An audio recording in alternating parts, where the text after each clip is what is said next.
Is there? Oh, here, the BBC. Elon Musk tells the BBC about painful Twitter takeover, an exclusive interview. He defended his decision to lay off a massive number of staff, saying that Twitter only had 4 months to live unless drastic measures were taken. In what was quite a lengthy interview, Elon Musk also said he is confident that the social media platform Twitter will become profitable again and advertisers will return. Let's have a listen to this. In terms of advertising, obviously Twitter's not a private company anymore, so we don't really know how it's all going. Have all the advertisers come back? Not all, but most. And you can see it for yourself on Twitter, even in the For You feed. Yeah, no, totally. That's why I keep getting fucking like Matt Walsh ads or ads about some fucking Jesus movie. That's bullshit. But he can lie about it because it's a private company. Who's going to fucking check him? Someone should really tell Elon Musk that he's lying about his company. Like, yeah, of course. Right. I mean, in the following feed. Don't use For You because it sucks. Right. Filled with hate speech, I'm told. That's not what I said. Okay, fine. Well, why don't you use For You? What's wrong with it? How is it going? Is Twitter in profit now? No, Twitter is rough. I'd say we're rough. This guy already is just the worst interviewer of all time. Elon Musk is here with a different purpose than this guy is. When you're going to interview someone like this who loves right-winger content, who like is, you know, a right-winger himself, he's coming at it to look like Jordan Peterson, okay? Roughly break even at this point. And I think you've said before you see a world where you could be in profit. Is there a timeline on that, do you think? I mean, depending on how things go, if current trends continue, I think we could be profitable, or I'd say, to be more precise, we could be cash flow positive this quarter if things keep going well. Fucking cap, brother. What the fuck? That's insane. Bro. If you fucking ask that, you better have some goddamn follow-up to be like, all of these advertisers have pulled. Like, you're a journalist. You could go to the advertisers and ask. OMD, for example, or Ogilvy, or any number of like major ad companies, whether or not they have stood by their original take that they were pulling their ads out of Twitter. You can come to this interview with armed with the answers. You can turn around and go, well, here, as journalists, we did our fucking jobs and we went to some of your top sponsors, top advertisement buyers, right? And we asked them if they are still working, and it seems like they're still not working with you guys. So what do you have to say to that? How have you made up the lack of revenue from all of these major companies that have said that they're pulling out of Twitter, okay? How have you made up that revenue? Especially because Elon Musk is like a known con man. He does this all the time. He's like, self-driving cars are coming. Oh, COVID is ending in like a week. This is not just Elon Musk. Most CEOs are trained to be this way. They're trained to defend the company, and for that purpose, they will lie. So you should have this level of preparation, and you should have this level of training before you cover any CEO of any corporation. Possibly, yeah. Wow. And do you have a message for the advertisers? I mean, can you say which advertisers haven't come back? I think almost all of them have either come back or... Elon doesn't lie, though. Yeah, no, you're right. Elon has never lied. Battery swaps are happening currently. The Tesla truck the Cybertruck is in full-blown production. Everyone's driving around with it. Everyone's driving around with the Roadsters that are, mass consumed. This is a big banger. Everyone is driving their self-driving cars, which is pretty cool. We're on Mars. There's a boring tunnel in Los Angeles now, which has greatly reduced traffic. The Hyperloop is real. COVID was over 2 weeks after he said COVID will be over in 2 weeks. It was crazy when it ended in April 2020. I mean, Tesla did secure funding and actually went private at 420. And that the diver in Thailand was actually indeed a pedophile. All of that stuff worked out. Neuralink is super successful and totally not killing every monkey that it's been tested on, so much so that like the ethics committee had to put an end to some of the Neuralink tests. Dude, sorry. How can I forget? Hold on. The funniest one. I will step down as Twitter CEO if this poll ends up causing me to step down from Twitter as Twitter CEO. I will also only make major decisions about Twitter via polls. I also bought Twitter for free speech purposes and certainly wasn't actually fucking owned by the Delaware courts and forced to buy it, which I tried to fight in the court system. The Model S and Model X at this point can drive autonomously with greater safety than a person right now. We're still on track for being able to go cross country from LA to New York by the end of the year, fully autonomous. But next year, for sure, we will have over 1 million robo-taxis on the road. It's so crazy that he just like lies all the fucking time, like nonstop. And there are still people after all of his like patently obvious abject fucking failures on the timeline and how thin-skinned of an egomaniacal man baby he is. You still have people going, nah, dog, you don't understand. He's a billionaire. He fucking did this. I'm extremely confident of achieving full autonomy and releasing it to the Tesla customer base next year. When do you think Tesla will solve level 4 FSD? I mean, it's looking quite likely that it will be next year.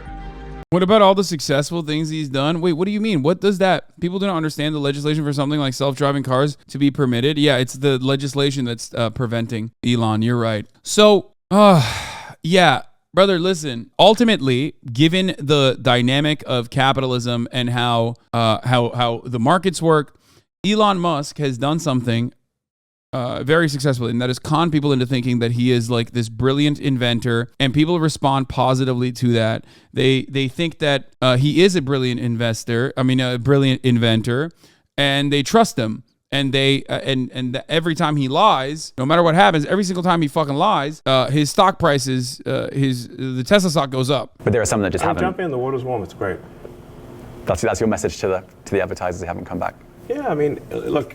Like, even the quickest thing you could do is if advertisers were coming back and fighting one another over, your inventory space, why did you do an insane, like, door busting sale for $500K plus advertisement dollars being spent offers you double the amount of inventory? Like, why did you do that? How can you consider the Twitter Blue initiative that you launched as anything but an abject failure when it only generated $11 million in additional revenue? Why do you think that Twitter Blue was originally going to be the only verification protocol, but then Twitter users kept saying, well, why would anyone buy a verification if everyone only knows that the verification implies you paid for it, completely destroying the need for verification? Why did you say that you were going to eradicate the legacy verifications on your platform and kept it going when you realized that like that's the only reason why people buy the Twitter Blue anyway, to like dupe people into thinking that they're actually verified? A list of Elon's lies over the years. Elon Musk today, like Donald Trump but for nerds. Waiting on the Content Moderation Council. 166 days since Elon Musk promised Twitter would reinstate banned accounts without first creating a diverse Content Moderation Council, which was a lie. 144 days since Elon Musk reinstated Trump's banned account without establishing any sort of Content Moderation Council.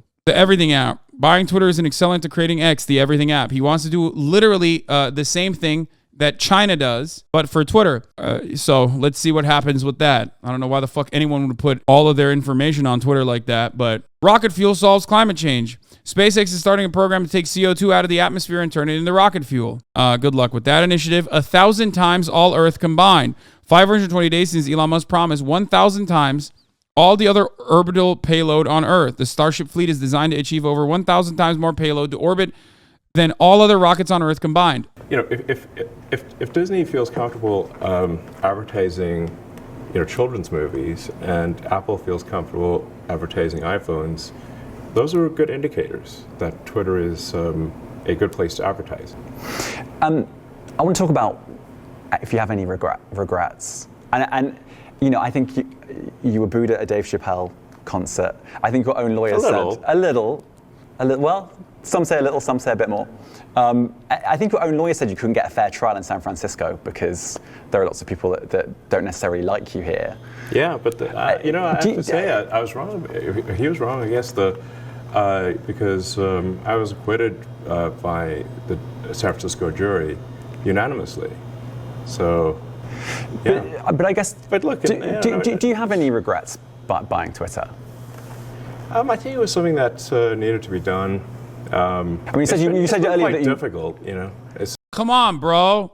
If you push back, I'm gonna lose my fucking mind. Push back. He didn't want to buy Twitter. He was forced to buy Twitter. If you don't even get this down, I don't know what to tell you. You should just leave your badge after this interview. You are no longer a journalist. You are just a meat writer. So, I'd say that the pain level of Twitter has been extremely high. This hasn't been some sort of party. It's been really quite a stressful situation, for the last several months. Not an easy one. But apart from the pain, I mean, so it's been quite painful. But I think at the end of the day, it should have been done. I think. Were there many mistakes made along the way? Of course, but all's well that ends well, and so I feel like we're headed to a good place. Roughly break even. I think we're trending towards being cash flow positive very soon, like literally in a matter of months. The advertisers are returning. I think the quality of recommended tweets. Bro, even in the interview itself, he just contradicts himself. Like he's like, nah, Twitter is doing great. The water's warm, dip in. And then turns around and is like, okay, it's going to be great. I promise. Like, please believe me. It's going to be great. It's going to be so fucking sick. Has improved significantly. And we've taken a lot of feedback from people that have looked at the open source recommendation algorithm. And we've made a lot of improvements even since that was made open source, and we're going to keep doing that. Overall, I think the trend is very good. So, well, let's unpack this further with our business reporter Gerard De Silva, who joins us from our bureau in Singapore. Joao, it was an I'm sorry, you can't fucking lick your wounds after conducting a shitty interview. I'm not letting BBC do that right now. Okay, that is literally what they're doing. They did a shitty interview. Elon said a whole bunch of nothing, which is what you're expecting from CEOs. And that's what your expectation should be, which is precisely the reason why you should absolutely fucking, do your very best to parse through that misinformation with actual information that you prepared ahead of time. That's what a good journalist is supposed to do. You didn't even fucking prepare. Like, what is this? This looks like it was haphazardly put together last second by a bunch of people who were just like, oh, fuck, we have an opportunity to talk to him. When he first took over, accused the previous management of running it as a non-profit, saying that the company had only, in his own words, a few months to live. And he said that, like other internet companies, Twitter was facing a massive drop in revenue. All of that to justify, of course, those controversial mass layoffs that we saw at Twitter earlier this year. He admitted that the headcount has gone from 8,000 to 1,500 under his leadership. The thing is, many analysts are saying that medicine might actually be the poison that's hurting Twitter. Many people in the content moderation team have been fired, and advertisers fear that increase the likelihood that their I mean, here's the one thing. As a private company, you can basically he owns it, right? So you can pretty much lie about a lot of shit. Even as a fucking publicly traded company, you often get away with lying about a bunch of shit, right? But because it's Twitter and it's so prominent in media, it's used as a tool so frequently by journalists that you can't really get away with a lot of your lies on Twitter as it pertains to Twitter, because everyone fucking sees it. You know what I mean? When you say oh, dude, no, actually Twitter is doing incredible. Like when you say, oh, the Twitter advertising is actually doing gangbusters, you're like, is it? Like, I don't see what you're fucking talking about. It seems like you're lying. There's obviously more to back up that sentiment, that skepticism. There's information that you can use, which they fucked up and did not use, right? Like major advertisers pulling out. They should have gone to those major advertisers and asked them if they actually committed to pulling out entirely or if they got back. But one thing that you can absolutely point to, for example, is the evisceration of any kind of, one, content moderation, and two, the actual editorial teams that used to create the trending tabs. That part is now just algo dictated, and it fucking sucks. I have not touched the trending tab since Elon took over and fired the entire team. It used to make the website experience a lot better. It's gone. It's complete shit. And you will never find a human being that will tell you, no, actually, it's better this way. Okay, let's see what usually come across as a bit of an out-of-his-depth dweeb. But in an interview with the BBC's James Clayton, there was at least one exchange where he came out on top. We have spoken to people who have been sacked that used to be in content moderation, and we've spoken to people very recently who were involved in moderation, and they just say there's not enough people to police this stuff, particularly around hate speech in the company. Is that what hate speech are you talking about? I mean, you use Twitter, right? Oh, this is what is like being promoted all around, where they're like, this is a slam dunk by Elon. Do you see a rise in hate speech? I mean, But just a personal anecdote, like what do you? I don't. Personally, my For You, I would see I get more of that kind of content, yeah, personally. But I'm not going to talk to the rest of, for the rest of Twitter. So you see more hate speech personally? I would say I would see more hateful content in that. Content you don't like or hateful? What do you mean to describe a hateful thing? Yeah, I mean, just content that will solicit a reaction, something that may... Yeah, he's just like winding down from hate speech to like, oh, hate speech doesn't mean something you don't like. The reality is he could have just been like, yeah, I see Nazis. You restored accounts of Nazis. You restored the accounts of Nazis, and I sometimes see them on my For You page because that's what you did. Include something that is slightly racist or slightly sexist, those kinds of things. So you think if something is slightly sexist, it should be banned? This part sucks because like he's not doing a good job.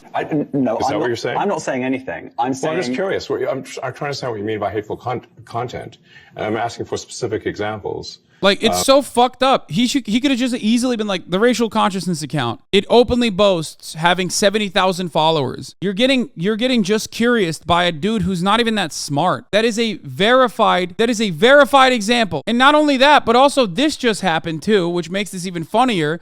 Twitter could be facing a slew of fines in Germany over illegal hate speech to the tune of 30 billion. And you just said that if something is slightly sexist. There are many organizations that say that kind of information is on the rise. Now, whether it has on my feed or not, I mean, right. And literally can't. He's right. That's the worst part. Elon is correct on this. Give one fucking example, idiot. There are literally surveys conducted on it. There are studies on it that have been tracking the rise of hate speech. How do you not do your fucking due diligence in this regard? Of course this is going to turn out to be a fucking debate. You're talking to a debate lord. Every journalist, when they are conducting interviews like this, should take a contentious position.